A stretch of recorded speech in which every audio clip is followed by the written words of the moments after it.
talking Hong Kong racing. I'm your host, Peter Thomas Fornatale. Thrilled to be here today with Pat Cummings, the executive manager of the Hong Kong Jockey Club, and not a bad tipster. The last time Pat was with us, he gave you all a 15-to-1 shot on the DRF Players podcast when we were talking about Hong Kong racing. How are you today, Pat? I'm great, Pete. Good to be back with you. It was a good way to get started in terms of talking Hong Kong racing, that's for sure. Absolutely. Largest commingled pools in the world, and as we can see from your analysis the other day, and we're going to be talking about more later in the program today, some attainable long shots. Hong Kong racing, everything that American horse players say that they're interested in, and we'll be talking about that at length today, not only with Pat Cummings, but also with Daily Racing Form Director of Product Marketing and also the co-host of the DRF Players podcast from the Daily Racing Form offices in New York, Mike Hogan. Mike, what's up? Nothing. I'm just very excited. We're going to talk a little bit about that 15-to-1 shot, Pete, that Pat gave out on the podcast. Flying Moochie was the horse's name. We're going to walk through what Pat saw and show some of the tools that you get for free, both through DRF and through the Hong Kong Jockey Club. So we're going to do that on this, and then we're going to dive into some races on Sunday. I'm excited. And I'm putting Pat on the spot right here. I expect another 15-to-1 winner. At least. Why stop there? I want to mention before we dive into the main content of the webinar that Mike did a good job of delineating there. You can ask questions at any time. We'll try to answer questions either as we go during the show today or perhaps in a little Q&A session at the end. Failing that, you can also hit us up on Twitter with questions if we don't happen to get them. You can see, you can use the tool right there in the webinar software to submit a question. Failing that, Twitter, always a good way to get the word out. For Mike and I, you can also use podcast@drf.com to ask questions. Mike's available at DRF Formulator or at DRF Hogan. You can find me at Looms Boldly. And Pat, what is your Twitter handle if folks want to reach out to you directly with any further questions if we don't get time here today? Pat Cummings HK. Pretty straightforward. Pat. There you go. Very simple. All right. Well, I think without further ado, we should dive into the main program today. Mike, where should we begin? Well, I'm going to show some of the resources that are available to all the players, and they're for free. If you go to drf.com/HK, you get free access to analysis and selections for every one of the Hong Kong races in the upcoming meet. You'll see the ones that have already run here, and then Sunday's analysis and PPs are already loaded. We'll dive into those a little bit later. If you wanted to go back and listen to Pat's fantastic analysis that Pete mentioned on the DRF Players podcast, that one is loaded up here. It's September 2nd. It was for opening day where Pat gave out Flying Moochie as a 15-to-1 long shot who ended up winning. So this is where you go for all of the, we'll call them, I guess, are we calling them American-style PPs, Pat? Yeah, that's the best way to put it. It's an American style of past performance. It doesn't include all of the information that we have, and that's something that I'm looking to try and enhance as time goes by. But it's certainly, I think, a starting point for getting people familiar with Hong Kong racing, and then you can supplement it with all of the other free information that we provide. Exactly. And that free information that Pat mentioned lives at the Hong Kong Jockey Club website. And of course, if you just go to racing.hkjc, it's not going to be in English, and I was immediately lost. But if you go to this URL, which I put on the screen and will get submitted through the webinar channel, go to that page, bookmark it. That's kind of your launching off point for all of the information that we're going to look at on the Hong Kong Jockey Club site. It defaults to the first race of the next available race card, which we'll be talking about in a little bit, race 1 on Sunday at Sha Tin. But you'll see it also has access to a lot of other fantastic information that we're going to spend a little time going over as well, right? Absolutely. And anything you want to talk about on this site and just how people might use it, or should we just dive into the first example we want to look at?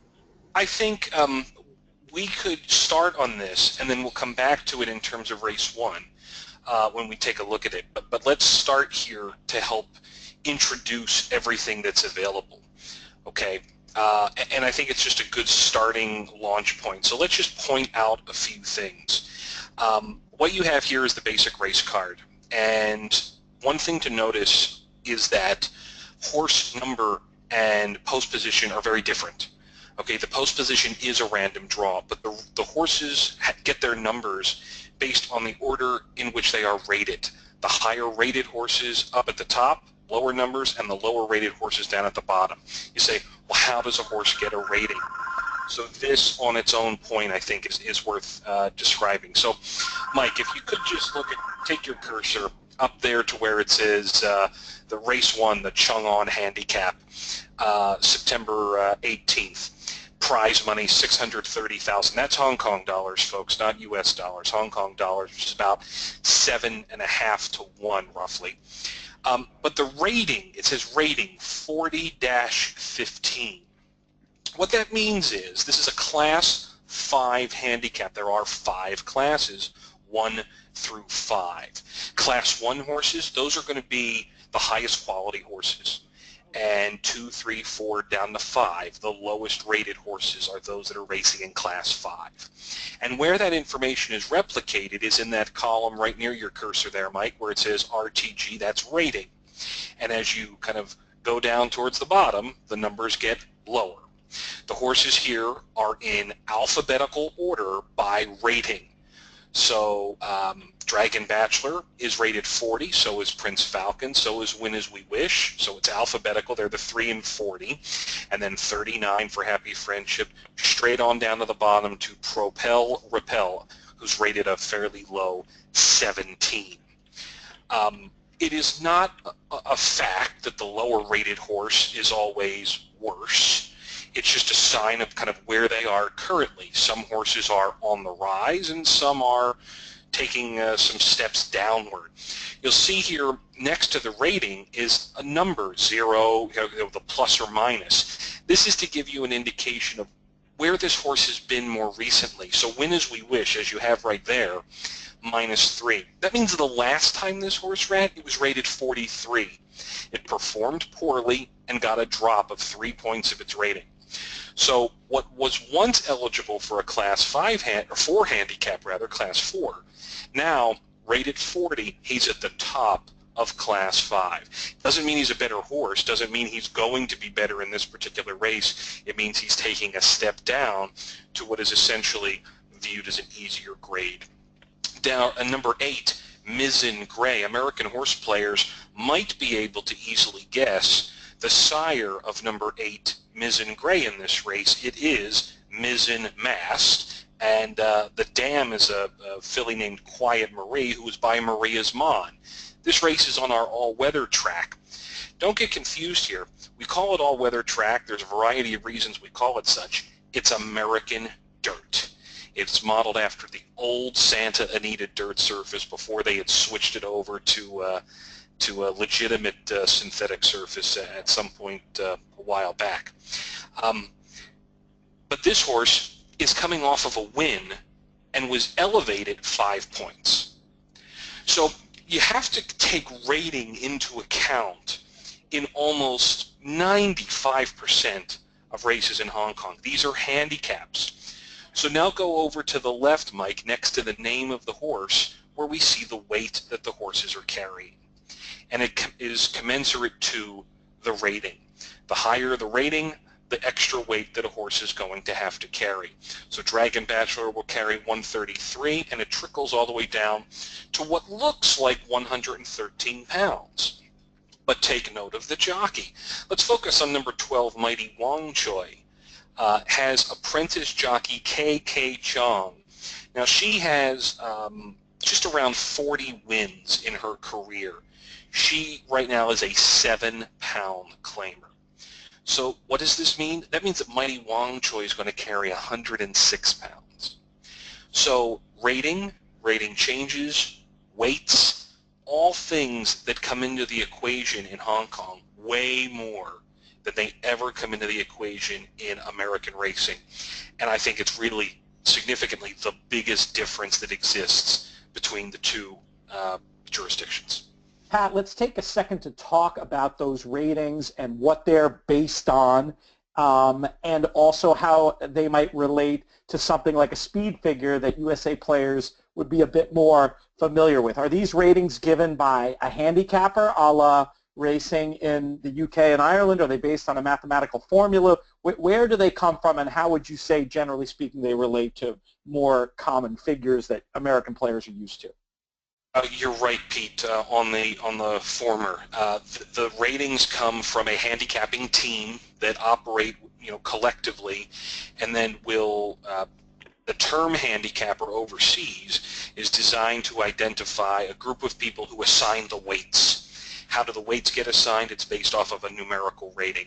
So there is a team here at the club that after each race meeting will determine whether a horse is elevated, stays the same, or decreased based on their performance. And Mizzen Gray on this screen is a very good example of that, having been elevated 5 points or 5 pounds for its win last time out. Every horse has a rating in Hong Kong. If you're going to race here, you are given a rating. If you're based in Hong Kong, you have to have a rating. Now, there's 2 ways to get a rating. Number 1 is that your horse has never raced in its lifetime before and is imported to Hong Kong. All horses that are coming to Hong Kong unraced are given a rating of 52. And from there, they will go up or down as their performances dictate.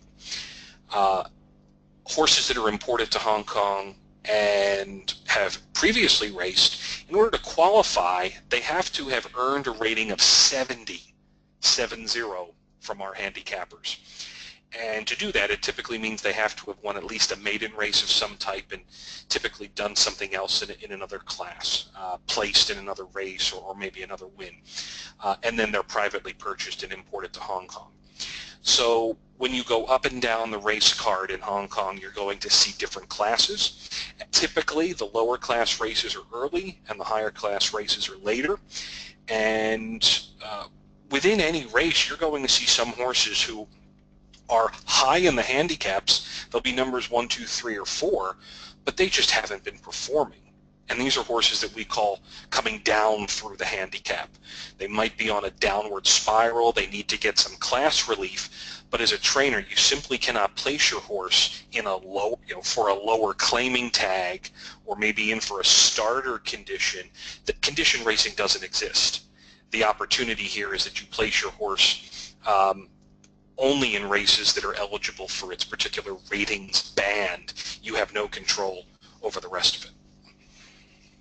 That's a good overview of the process and explains how you get these sort of unusual combinations of horses if you were looking at their traditional USA style PPs anyway. But it's a way of keeping the racing competitive, and there's advantages to it and disadvantages to it over the USA way. But I think the first step, if you're an American player looking to get your mind around Hong Kong racing, is to get your head around the concept of this first and foremost, and how you can see how directly the ratings and the weight correlate. Why, Pat? A little bit of an aside, but just something that pops in my head. Why, if the weights and the ratings are directly correlated, why isn't the rating just the exact same number as the weight, the way that it is in a lot of racing in the UK and Ireland?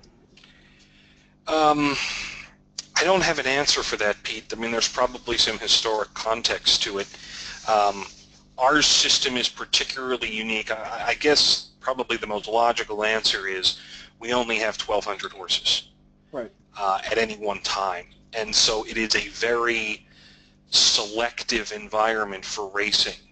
So when you have 1,200 horses, 800 races a year, there's only so many opportunities. So it tends to be a fairly generic scale for the ratings.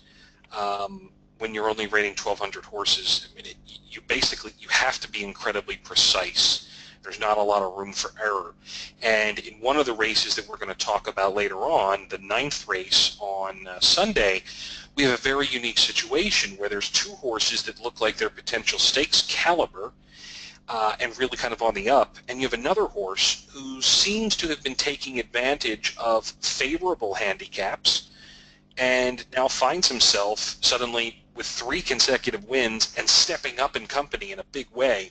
And it's like, wow, how do we kind of balance these horses out? And you really have to take the handicap into account. So even though there's every effort made to be as accurate as possible, you still get some situational results that sometimes will benefit the horse player in one way or the other, and benefit the horse really, to determine, sometimes you can get in an accidental easier spot because of the handicap. Mike, where should we look next here?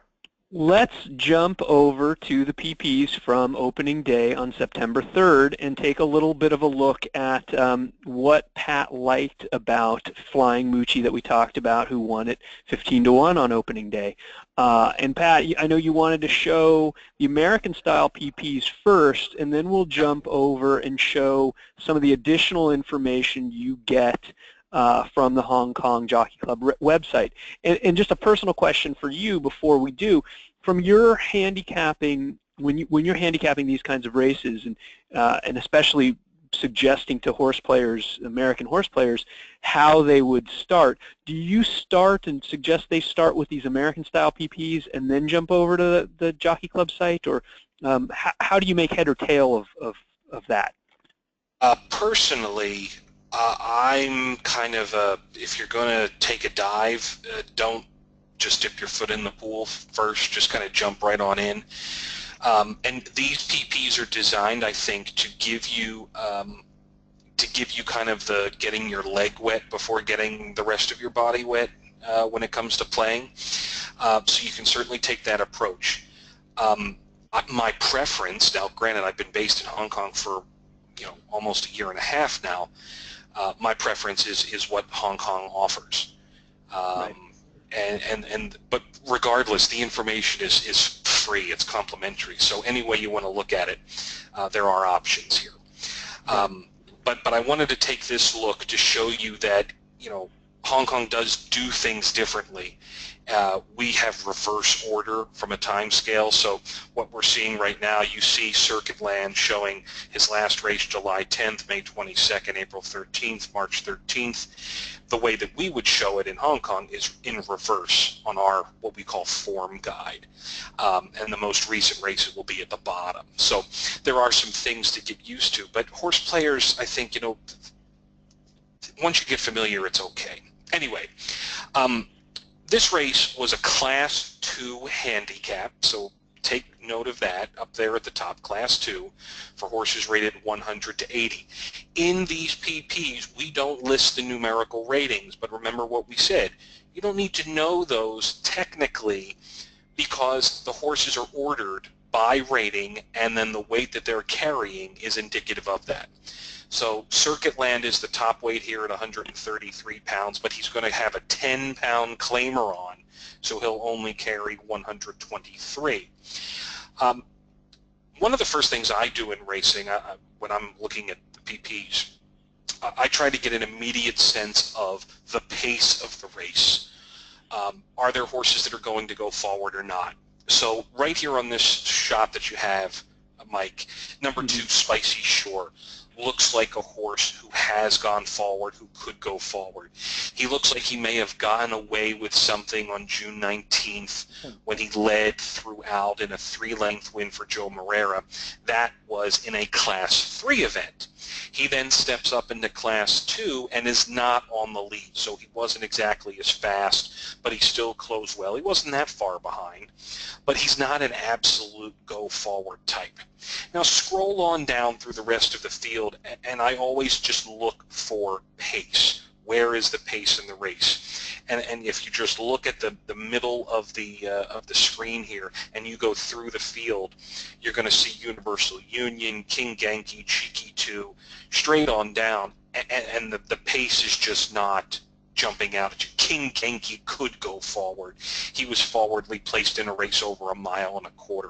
Go even farther down, Nothing from California, Diseño. Travel First showed some speed over 1 mile on the dirt track, but that's nothing much. YY showed a little bit of speed over 6 furlongs. Maybe he'll go forward. But to me, the standout here from a pace angle is Flying Moochie. Nothing but 1s and 2s in those first call and second call points. Now, the problem, that was in Class 3. And it's not exactly like Flying Moochie was proving himself to be a stayer. These were races over 6 furlongs, or what we have is 1,200 meters. He's stretching out to the 7 furlong distance, or 1,400 meters, and he's doing it in Class 2. So on the surface, you say, from a pace perspective, he's got a massive claim. But from class, he's stepping up, so he's going Class 3 to Class 2.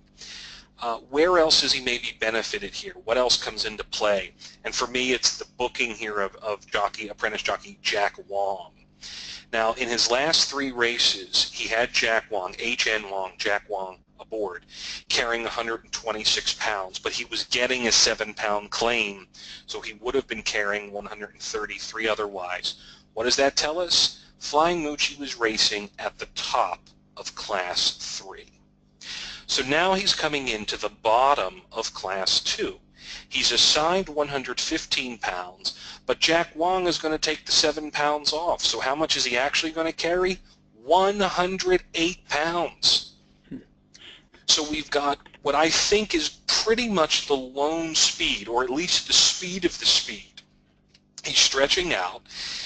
It's an increase in class, but he's going to carry just 108 in a field where most of the others are carrying 120 or so.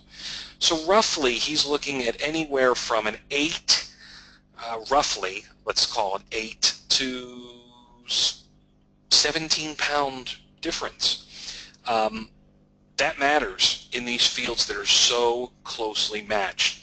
So on that basis, I thought that Flying Moochie was relevant.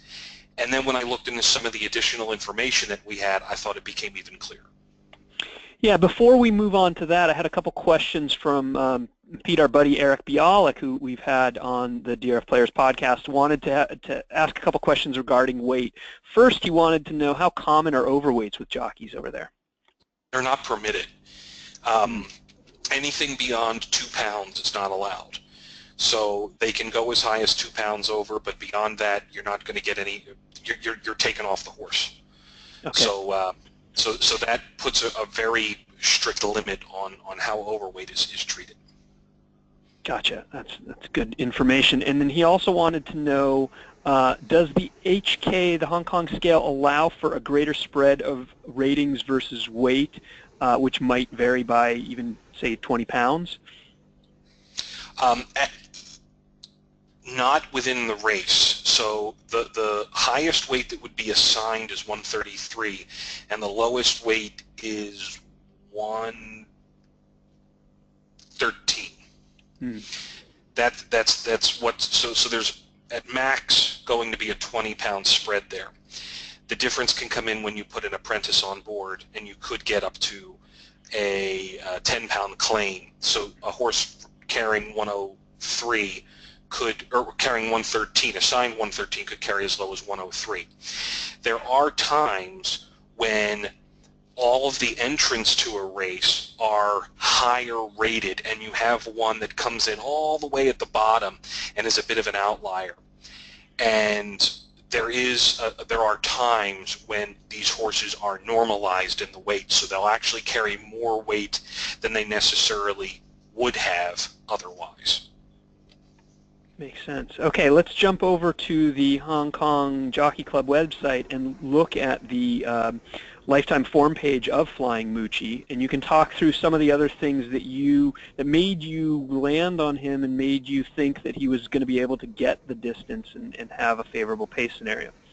So this is the lifetime form for Flying Moochie, and at the top here, for those that didn't know, the first line here, the 16-17 season, it was race 10. Maybe we can just kind of walk across the line as we have it here. Sure. All of our races get a number from the first race of the season up through the 800 and whatever race of the season. So this was the 10th race of the season, so it's 010, and if you were to click on that, you will get the chart of the race. The place was 1, so the horse... Oh, that's okay. We'll take you Go back ahead. to that here. Yep. The place was 1, so the horse was in first.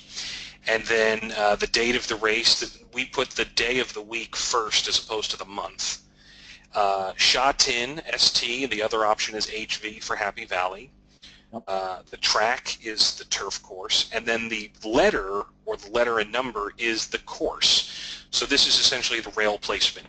A is the true position, and then we have A plus 3, B, B plus 2, C, C plus 3. It's just as the rail, the temporary rail goes out. Distances are all in metric. I highly recommend race goers get used to it. It's very straightforward. Think of it almost like track and field. 1,600 meters is close to a mile. 1,200 meters is 3/4. 1,800 is close to a mile and an eighth. The course condition was good, G good. Very rarely do we have soft going. It's some of the best draining courses in the world. Here you see the class. Now this is important. Go back through Flying Moochie's past.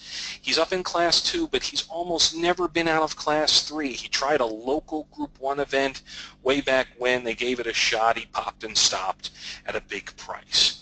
You see the rating. He's finally up into Class 2, just got that 81 off of a second place finish at the end of the previous season. His trainer, the names you might not be that familiar with, but we have all the profiles on the website, Y.S. Choi. He goes by Me, M-E, Choi, Me Choi. Jack Wong, the jockey, one of our apprentices. He ends up winning by 1.25 lengths. Our odds are decimal, so take 1 away and it gives you the American equivalent. So it says 16, but that means he was off at 15 to 1. He actually carried 108 pounds, and his running position, he led every step of the way. Final time is listed there. How about this, guys? We list the horse weights. So 36 hours before, or actually it's about by noon, the day prior to racing, 12 noon local time, the day prior to racing, we will enter the weight. So all the horses are weighed, and that information is put into the system so that you can see that Flying Moochie was actually down 12 pounds from where he started in his previous race. He wears a hood, and if you click on that little horse icon, that would link to the replay of the race, and all of their replays are so listed. Now, over here kind of in the upper left-hand corner, Mike, is all kind of the information about the horse. So 2 things to focus on. I mean, we don't have to click on it, so there's no need to click on veterinary records. But I think track work records is incredibly valuable in this case. So if you click on track work records, and it will bring us to the track work history of what Flying Moochie has done in the morning. Now, if the horse is trotting, galloping, swimming, it's all recorded here. The hyperlinks are for when there's a race or when there's a barrier trial. And if you could, click on that barrier trial down at the from August 24th on the Shots in All Weather. Click on that link, and that will bring up the result of the barrier trial. And it shows that Flying Moochie was second in this barrier trial, 5 1/4 lengths behind Super Jockey. Now, barrier trial is like a practice race. Trainers use it for a variety of different reasons. There's a running comment here on what he does, and you can even click on that link to view the barrier trial video. And why not click on it, Mike? And is it possible to show that? Yeah, might be a little choppy, but you'll get the idea of what it looks like, certainly.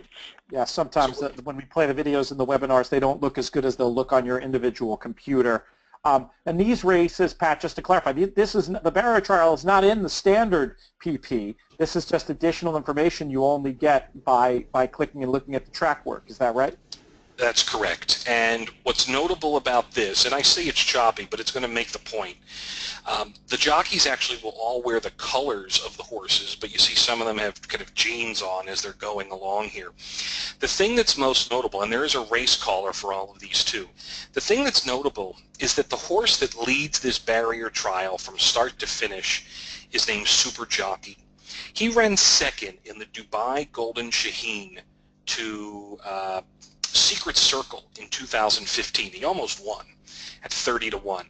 And Super Jockey was being prepped to go to Korea last weekend to run in the Korea Sprint, a race he ends up winning by 4 lengths. He could have won by 40.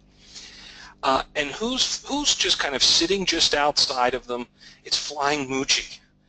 And he just lobs along, kind of from third, kind of actually, was he third or second here? He was third early, and then he passed a horse. So I think he's second. Okay, Yeah. And he's tracking the pace. He clearly beats the rest of this field. I mean, there's just no argument. Now, these horses sometimes they're pushed out to really show a full effort. Sometimes they're wrapped up pretty easily. It's all depending on what you want to get out of it. But you can see even here, Flying Moochie's galloping out far past Super Jockey.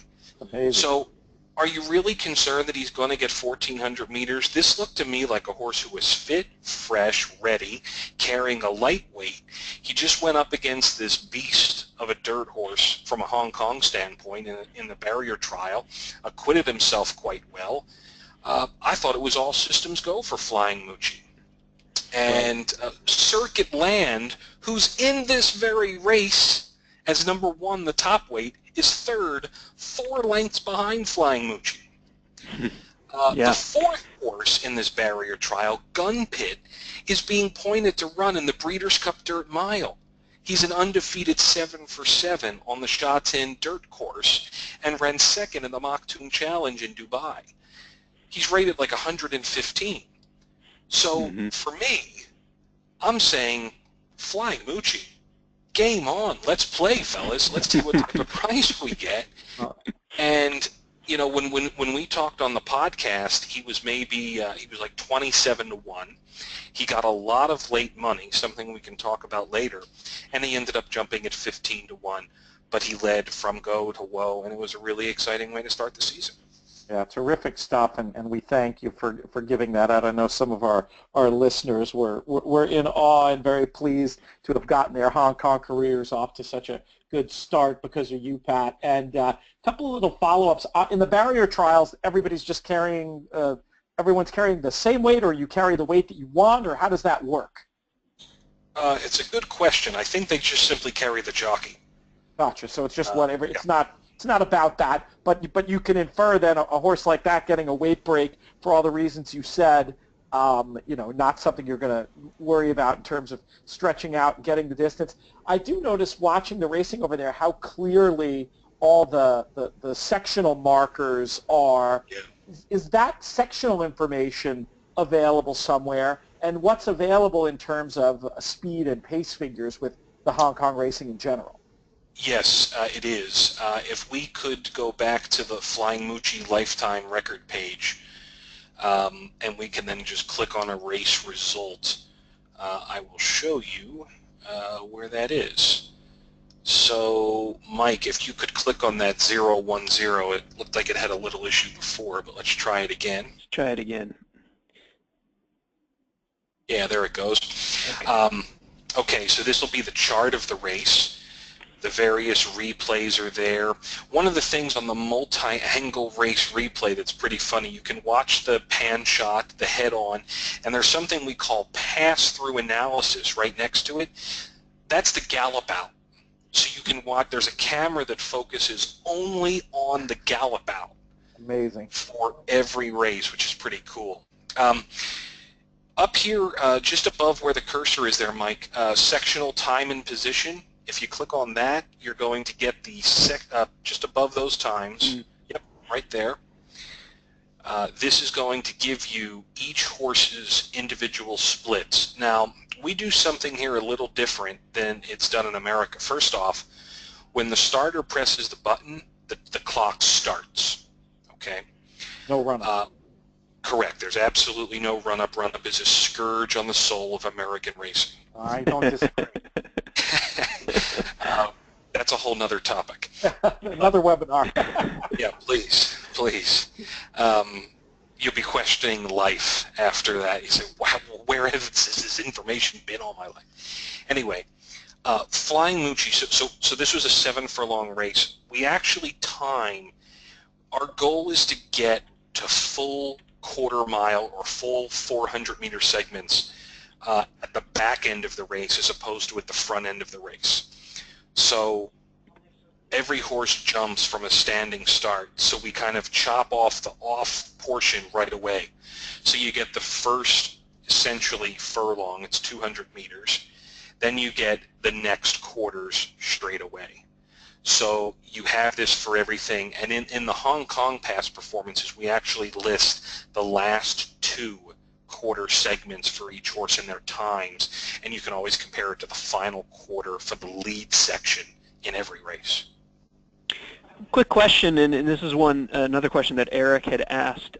Why don't we have these fractions listed in the American-style PPs? I know you had mentioned you want to get some additional updates to make those PPs even better and more robust. Is that one of the things you're looking to add?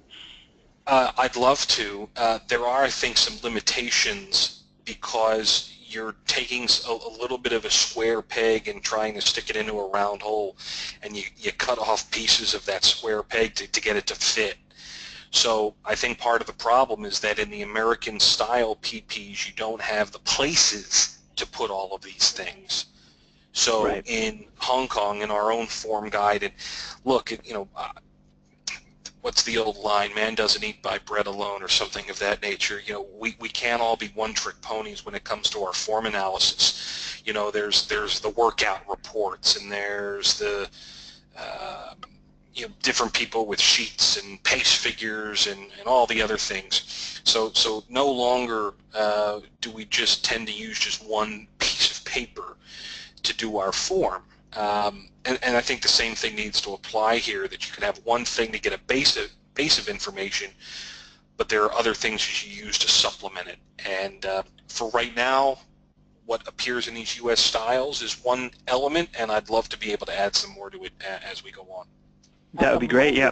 It's a great idea. At the moment, Pat, if one were interested in figures, either talking about pace or final time, is that something they'd have to create themselves, or is that something that is available somewhere on the Hong Kong site as well? I tell you, we have a lot of information on here. And there are people and there are services, I believe, that do speed figures and pace figures and whatnot, but it's nothing that's tied in directly with the club in that sense. We do have a couple tools that are in place. If you go back to the form guide, I think we've kind of we've exhausted the Flying Moochie discussion. If you want to go back just to that race card page, there are a couple other elements that are worth showing here of what's available. Let's go to that box next to the track diagram. Now, the horses run right-handed. That's the track diagram showing you what they're doing for this particular race. But there's a couple elements here. First, track work video. So on, let's see, today's Thursday, so it'll be Friday evening. On Friday evening, actually this time tomorrow, U.S. time, the track work video should be posted. And what that's going to do is going to give everybody, it'll be about a 6-minute video, and it's going to show you the last few pieces of work for every horse in the race. So if you want to get a look at what they've been doing in the morning, you can click on track work video, and you can fast forward if you want to just look at particular horses as you go. Speed Pro is it works in 2 elements. There's first what we call a speed map, where there is a service that the club has employed to project how the pace is going to go. So it will give you a picture of after the first, 400 meters, first quarter or so. What's the field going to look like? Are there going to be 4 or 5 horses vying for contention? It tries to identify that pace for you. Click on it and see what comes up. I don't think it will be in there just yet, Mike. Speed Pro. Oh, Speed Pro, sorry. Yeah, track work video won't be there yet. Here we go. Let's see. I think it might be. Well, no, there it is. How about it? Okay. Yeah. So click on that diagram that says good to slow there. Just click on that, and it's going to bring you a graphic to show you the horses, and it will give you some text. Amazing. So this is what our analysts believe will be the setup. It says likely positions after settling. Now, they can be wrong, but they are identifying, here's a little primer on where we think the pace is going to be and what it's going to look like. Okay. Below that, you have a variety of elements and energy required, which is suggesting that, how good does this horse have to run? I think that's about it. It's going to come in and give you some different elements here. There is a frequently asked questions. To be completely honest, I don't look much beyond this. Some people do. There are ways to facilitate and enter some data in here to manipulate it and kind of get interact with it a little bit more, and I think there's a frequently asked questions element, but to be honest with you guys, I don't use it much beyond taking a look at the speed map to see what people think there relative to my own thoughts. Oh, the speed map is and it looks like there's an ability to even enter in your own estimates too, and I would imagine some people take advantage of that. For sure.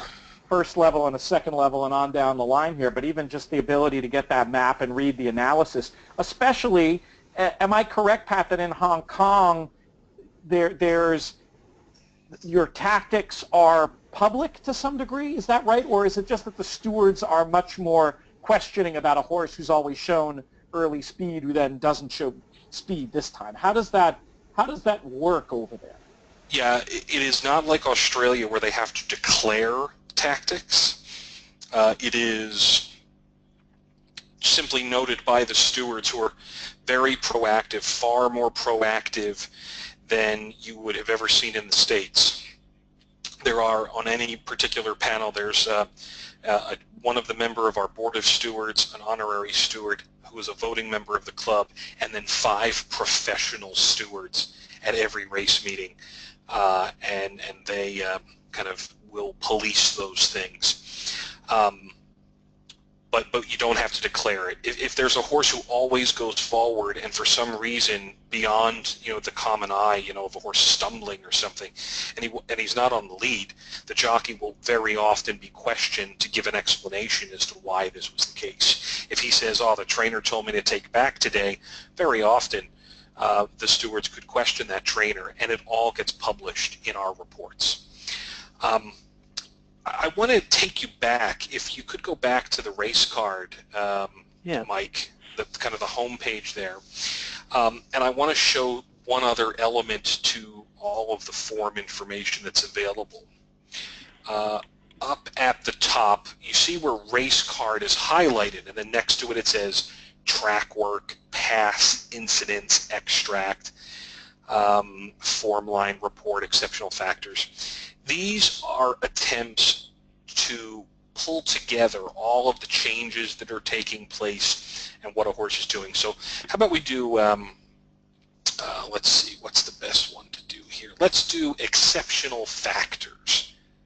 Click on that if you could. And what this is going to show you is the field altogether,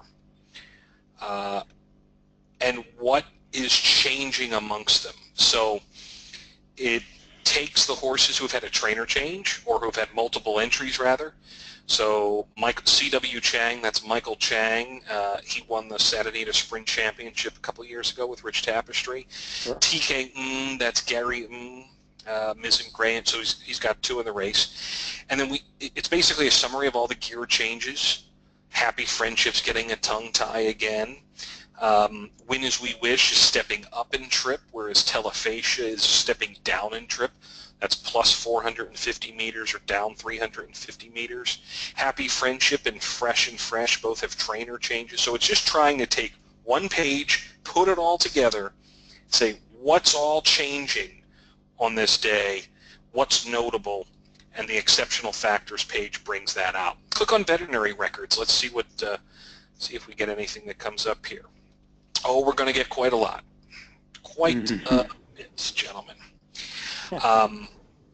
If you see an element bolded, it means it is new, something since its last race. So what we have here, number 1, Dragon Bachelor, a horse who has been beaten by more than 20 lengths is subject to a vet check. And so he's had quite a few unacceptable performances. And the vets check, and they have to be passed fit by the vet to determine race fitness and eligibility.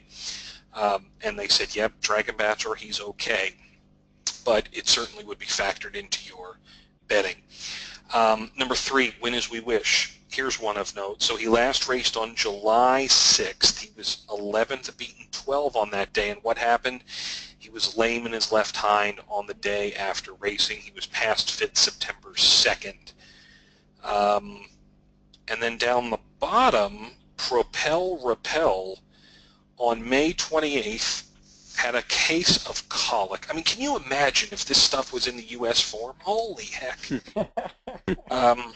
But Propel Repel ran on, he last ran on April 13th. So you say, why has this horse been off for so long? Part of the reason is that probably as he was getting closer to his next race, came down with a bout of colic and has been out since then. He was past fit, but has been given some time off.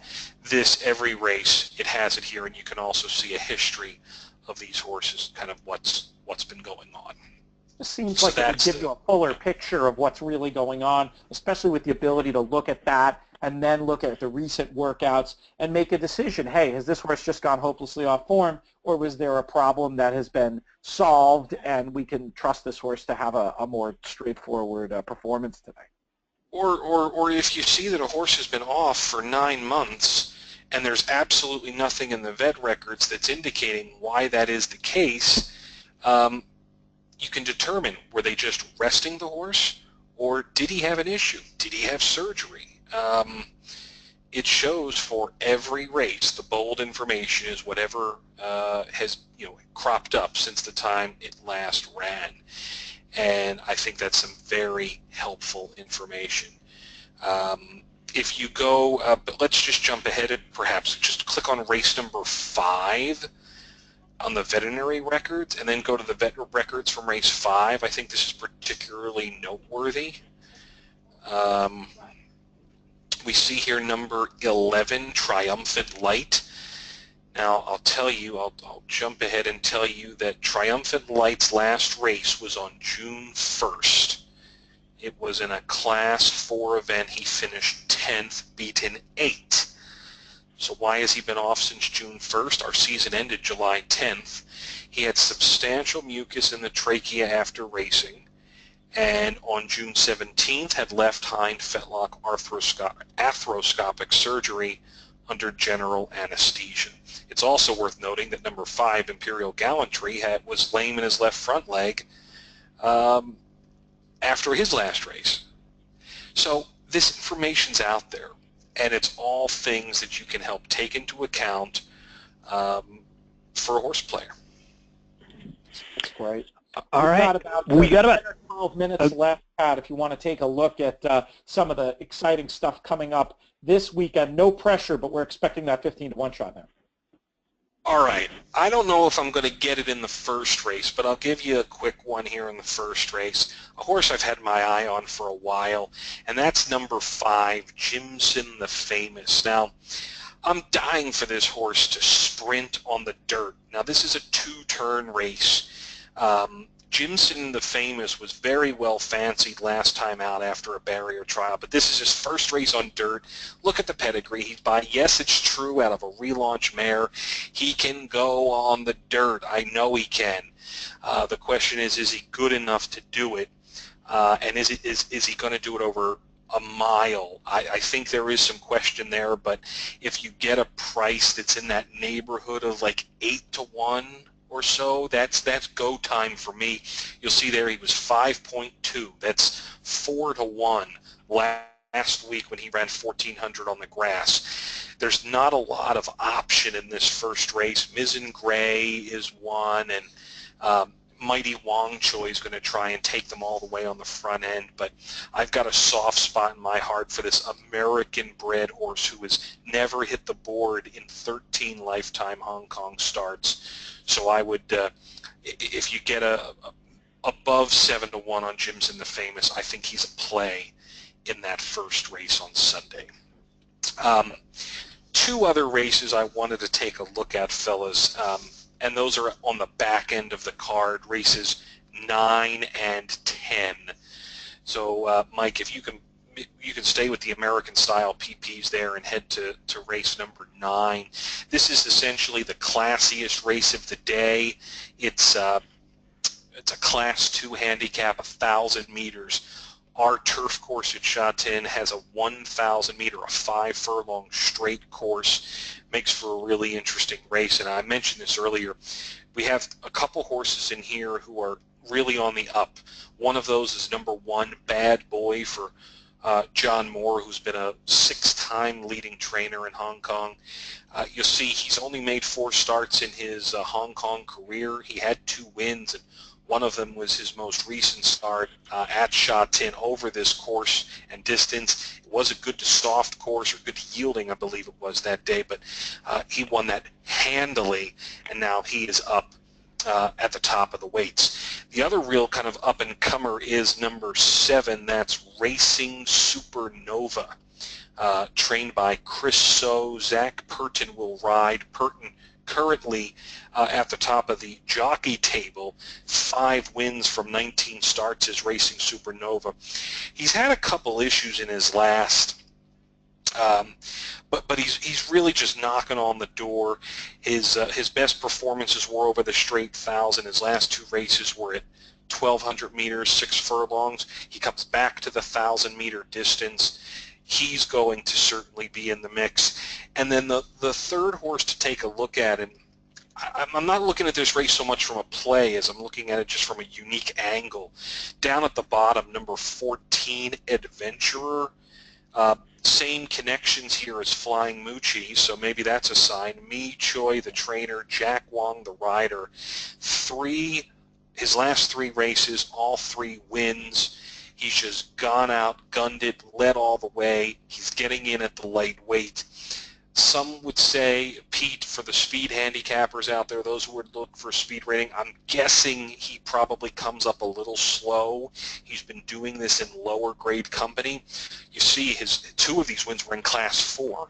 He jumped to Class 3, and now, boom, he's up in Class 2. This is a horse who was 100-1 4 starts back. He's really moved up the ladder, and with the 7-pound claim, he'll only have to carry 111 pounds. Jack Wong on Adventurer. To me, this is a race that, you know, depending on where the value is, Adventurer, I think he's going to get played, so I'm not all that enthused by it. Also, typically, high draws are better over the 1,000-meter trip here. And then I'll move quickly ahead just to race number 10. I do think I have a play in this race. Number 4, Pakistan Starr, is going to be way over bet. He kind of went viral at the end of last season off of a remarkable July 1st performance.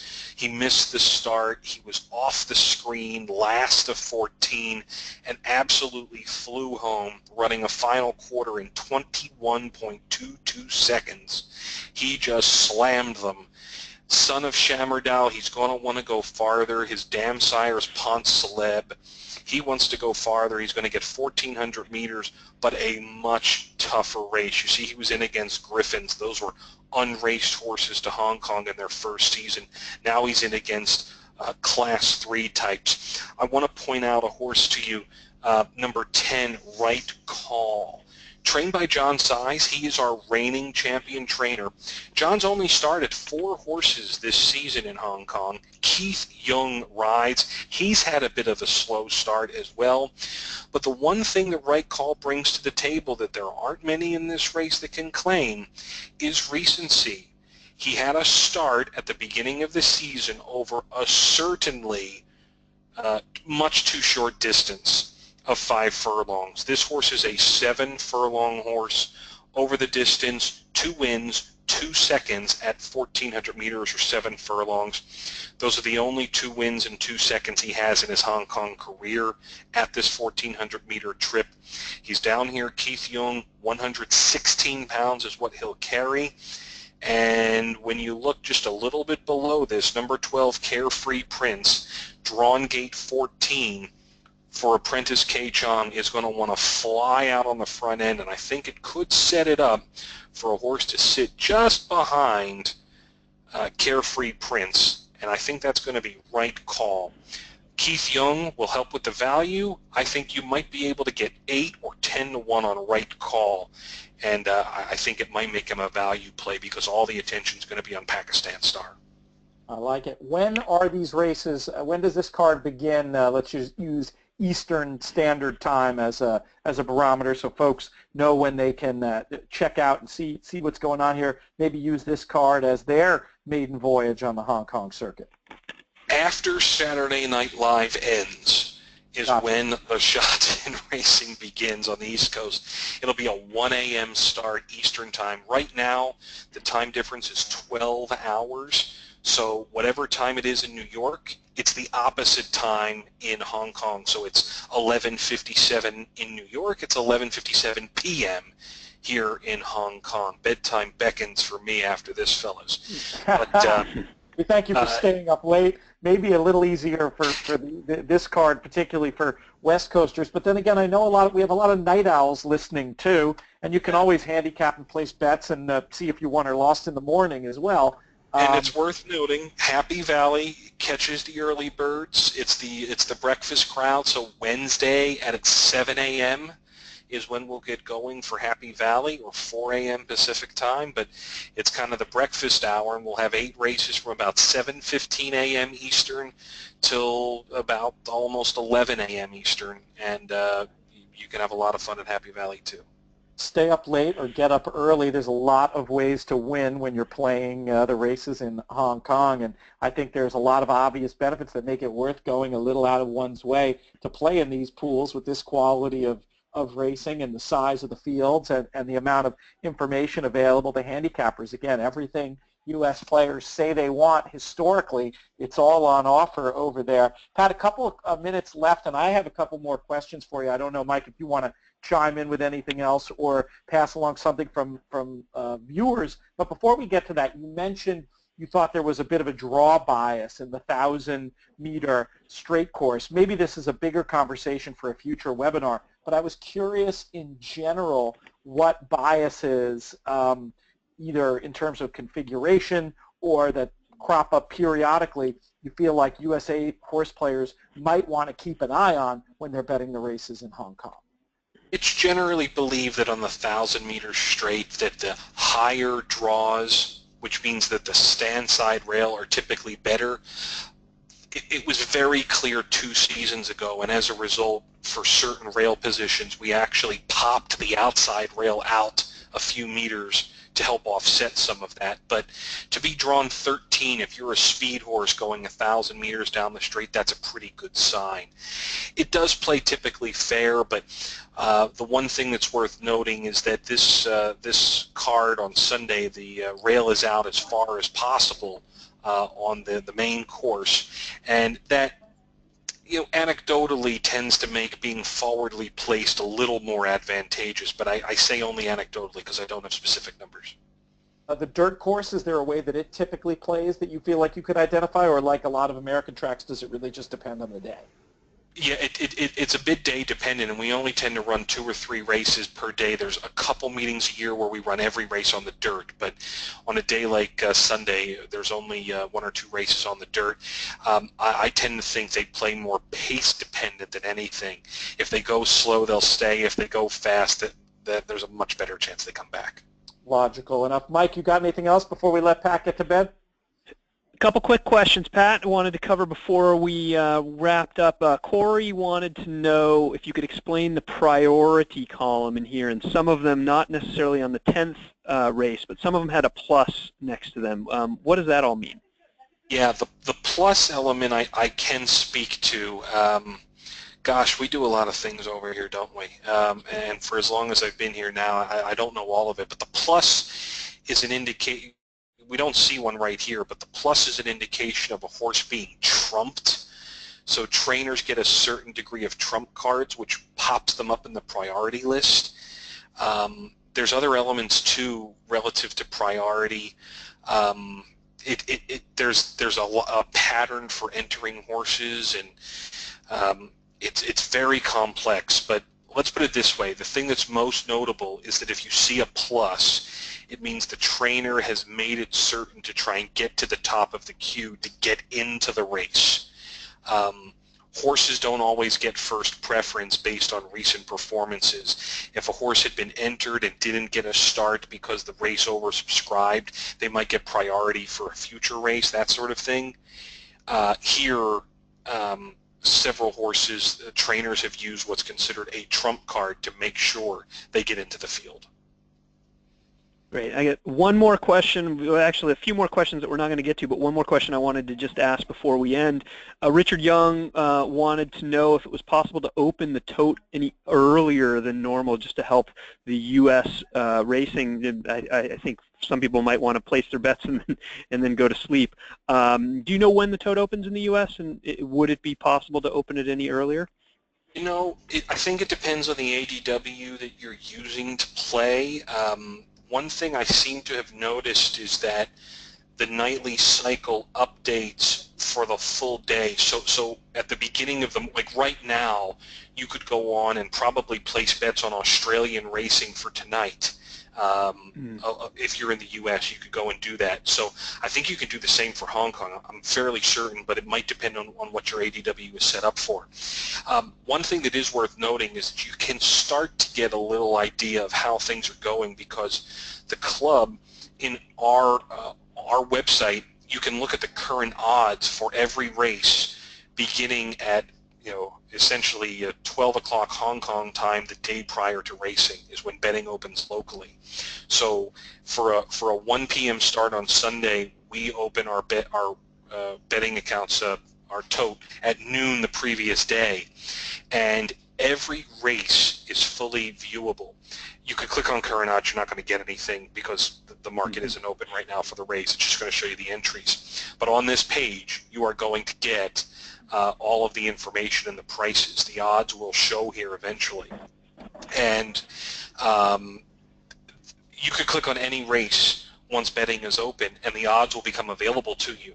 So you don't have to wait for the next race to run before you get a look at the prices, the early market action. The only problem with that is that you know, when you typically end up with 17 million US dollars per race in a pool, the first 120,000 in that pool isn't all that descriptive of what's actually going to happen. A final point to end on, I'll say, is that Hong Kong has so many things that the players in the States say they want. I know I've spent a lot of time at home, but the one thing we do have that players need to get used to is late odds changes. The liquidity in our pools is very attractive to some of the world's great professional horse players, and they participate. The problem that some people have is that that money comes in very late.